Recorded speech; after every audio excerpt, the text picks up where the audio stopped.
ഒരു പുസ്തകം എന്നിട്ട് ഓർമ്മയൊന്നും ഉണ്ടാവില്ല. കുറെ കാലം നോക്കി നടന്നിരുന്നാണ് ഞങ്ങളൊക്കെ ബന്ധങ്ങൾ ഭയങ്കരമായിരുന്നു. അവരെ അങ്ങനെ പിന്നെ മരിച്ചൊരു അമ്മ മരിച്ചായിരുന്നു. പിന്നെ ശീലയുടെ മകൾക്ക്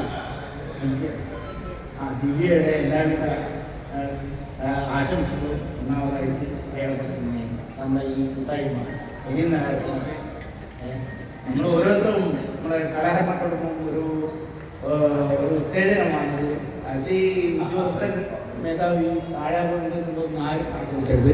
എല്ലാവരും ഒരേ ലെവൽ, ഇവിടെ എത്തിയാൽ ഒരേ ലെവൽ. അത് ചിന്തിച്ച് നമ്മൾ ഇനിയും പ്രശാന്ത് പറഞ്ഞ പോലെ മുഹമ്മദ് പറഞ്ഞ മാതിരി എല്ലാവരും ഒരു കൂട്ടായ്മ ഒരു കൊടക്കിയിൽ നമ്മൾ ഇനിയും കൂട്ടുകൂടും ഓരോരോ പ്രശ്നങ്ങളും അത് തീർക്കാനും നമ്മൾ അതിന് തയ്യാറാണ്.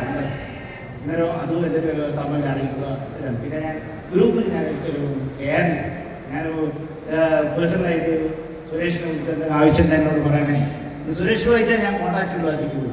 സുരേഷ് പിന്നെ എന്നെ വിടൂല, ഇടക്കിടക്ക് വിളിച്ചുകൊണ്ടിരിക്കും, രാത്രിയെല്ലാം വിളിച്ചിരുന്നു.